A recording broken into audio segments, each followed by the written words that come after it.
Тайга не прощает суеты. Она не любит громких звуков, резких движений и пустых мыслей. Здесь, в царстве бесконечного снега и вековых елей, время течет иначе. Густо, как застывающая на морозе смола. Михалыч остановился, опираясь на лыжную палку, и смахнул иней с густой прокуренной бороды. Градусник у зимовья утром показывал -32, но к обеду, казалось, мороз только крепчал. Воздух был настолько плотным и сухим, что каждый вдох обжигал носоглотку, а выдох вылетал густым белым облаком, мгновенно оседая кристаллами на воротнике овчинного тулупа. «Чего встал, Михалыч?»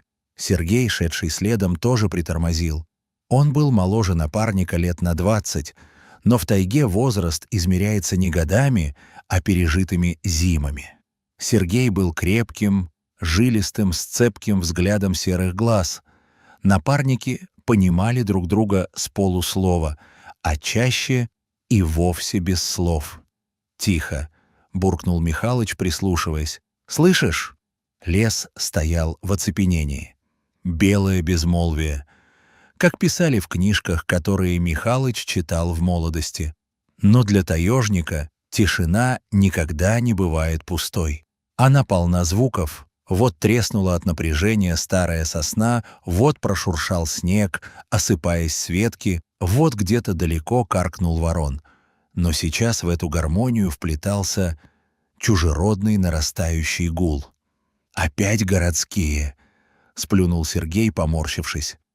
«В прошлые выходные весь путик нам испоганили, теперь снова...» Звук нарастал, превращаясь в агрессивный, рвущий перепонки рев. Через минуту из-за поворота реки, вздымая снежную пыль, до верхушек молодых берез вылетели 3 мощных снегохода.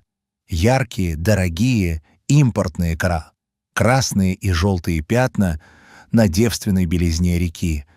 Наездники в дорогих комбинезонах и шлемах, похожих на головы инопланетян, неслись на огромной скорости, не разбирая дороги.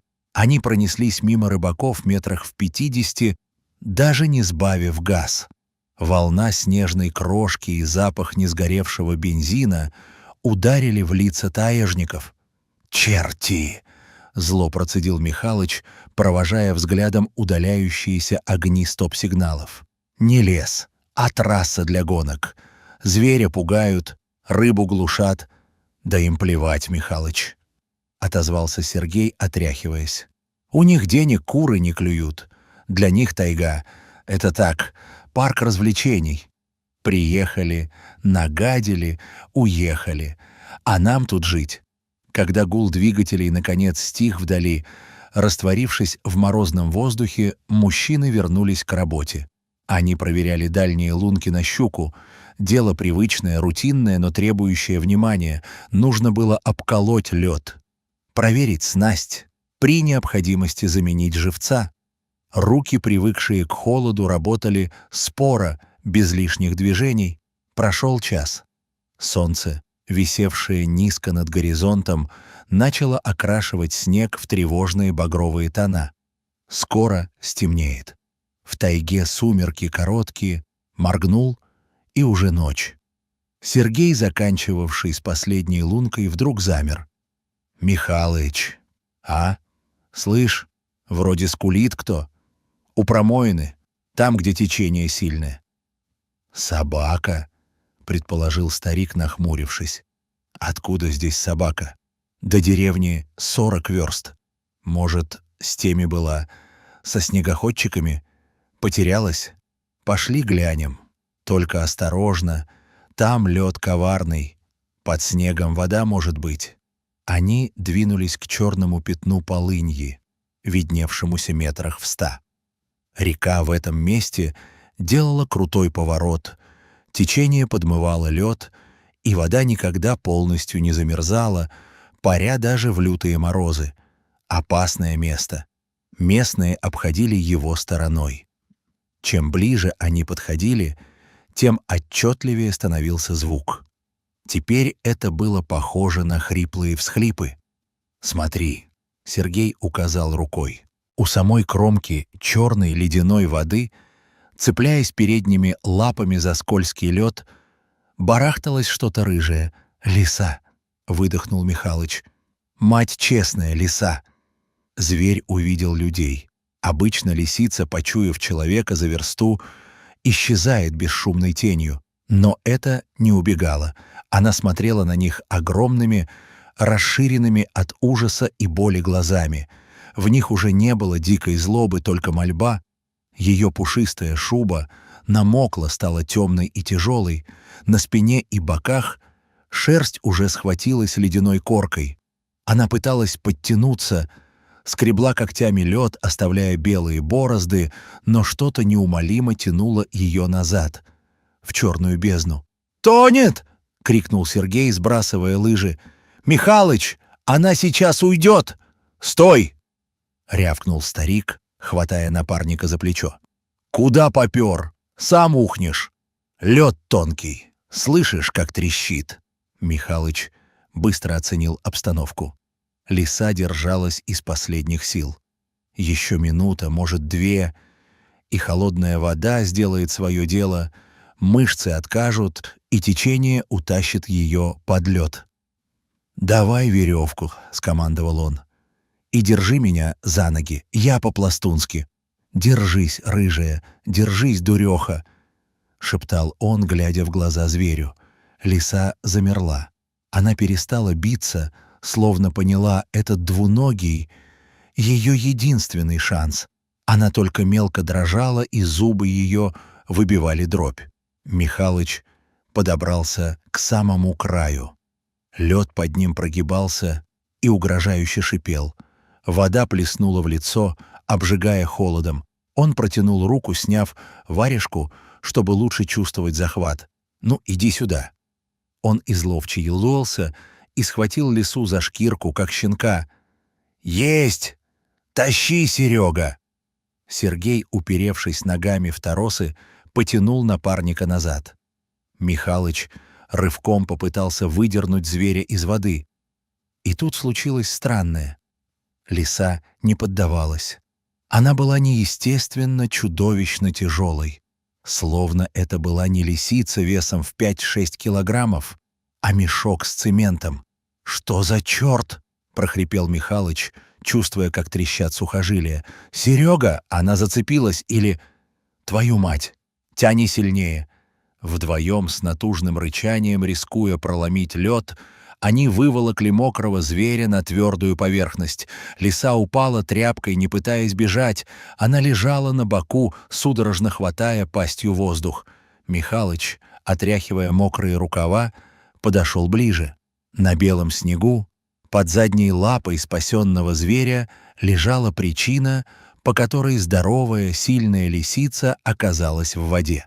На задней лапе, глубоко врезавшись в мясо почти до самой кости, затянулась стальная петля из тонкого авиационного тросика. Кожа вокруг была содрана, кровь сочилась на снег алыми каплями, но страшнее было другое.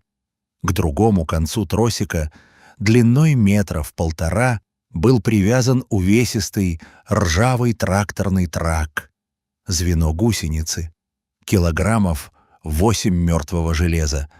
Михалыч замер. В его голове, привыкшей читать следы, мгновенно сложилась картина произошедшего. Это была не охота. Охотник ставит капкан на тропе, чтобы добыть пушнину. Охотник уважает зверя. Это было не случайность. Это было садистское развлечение. «Они ее поймали?» — тихо, страшно проговорил Сергей. «Те на снегоходах загнали, накинули петлю, привязали эту железяку и погнали к полынье», — закончил за него Михалыч. Голос старика звучал глухо, словно из бочки, специально, чтобы посмотреть, как она будет тонуть с грузом. А когда насмотрелись, когда она уже выбилась из сил, бросили умирать. Картина стояла перед глазами.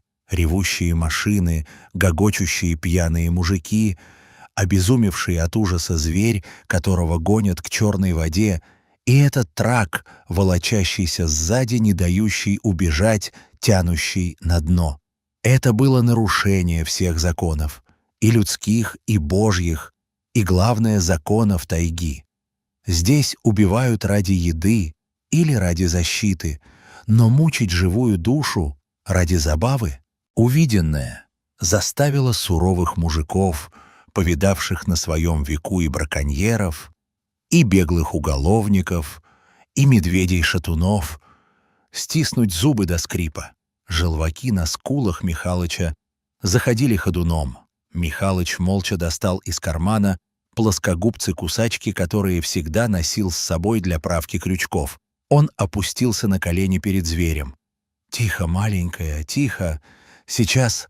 Лиса дернулась, когда металл коснулся раны, но Сергей мягко, но крепко прижал ее голову к снегу рукой в варежке. «Терпи, сестренка, терпи». Щелк. Тросик перекушен. Ржавый трак с глухим стуком упал на лед, освобождая пленницу. Михалыч осторожно разжал петлю. Рана была глубокой, сухожилия повреждены, но кость, кажется, цела. Жить будет, если не замерзнет. «В сани ее!» — скомандовал Михалыч. «В мой запасной тулуп заворачивай! Быстро!» Они действовали слаженно. Завернули дрожащее тельце в овчину, положили в деревянные нарты, укрыли сверху брезентом. Лиса даже не огрызнулась. Она согревалась, и шок отступал, сменяясь спасительным сном. Когда с лисой было закончено, тишина снова накрыла реку. Но теперь эта тишина была другой, напряженной, звенящей. Сергей молча подошел к своим нартам. Он расстегнул чехол и достал «Тигр» — охотничий карабин на базе снайперской винтовки Драгунова. Щелкнул затвор, проверяя, нет ли патронов в патроннике, затем вогнал магазин. Движения были скупыми, отточенными. Михалыч, глядя на напарника, ничего не сказал. Он подошел к своей старой, проверенной годами двустволке «Иже», переломил стволы, вставил 2 патрона, картечь, на крупного зверя. Стволы с мягким щелчком вернулись на место, они посмотрели друг на друга. В глазах Сергея горел холодный огонь ярости, в глазах Михалыча была ледяная решимость судьи, который уже вынес приговор. В тайге так не делают. Если ты пришел в лес с войной, лес ответит войной. Если ты пришел мучить, готовься к боли. Они посмотрели на снег. Свежий, глубокий, рваный след снегоходов уходил в сторону леса, туда, где на высоком берегу стояла старая охотничья избушка. Сейчас ее часто использовали туристы для своих пьянок. «Ну что, Серега?» — глухо сказал Михалыч, поправляя ремень ружья на плече. Далеко они уйти не могли. Водка стынет, баня, поди, топится. Он посмотрел в сторону следа, и его глаза стали холоднее льда на реке, холоднее той воды, из которой они только что вытащили истерзанную душу. «Пойдем, спросим у туристов, зачем животину мучили.